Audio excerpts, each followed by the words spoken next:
Hi, my name is Linda Zedick, and we work at Tractor City in Floresville, Texas.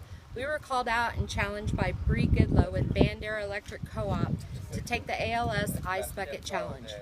We are accepting the challenge, and we will also be making a donation to our local ALS Association Texas chapter in San Antonio, Texas. We would encourage anyone who wants to donate to do so to your local chapter. We're calling out South Texas Implement Company in Beeville, Texas, South Texas Implement Tractor City corporate offices in Alice, Texas, Medical Business Office Incorporated in Jefferson City, Missouri, Total Motor Company in Poteet, Texas, Don Campbell, Don Clayton, Doug Orison, and Jason Speth. Now you're in it, aren't you?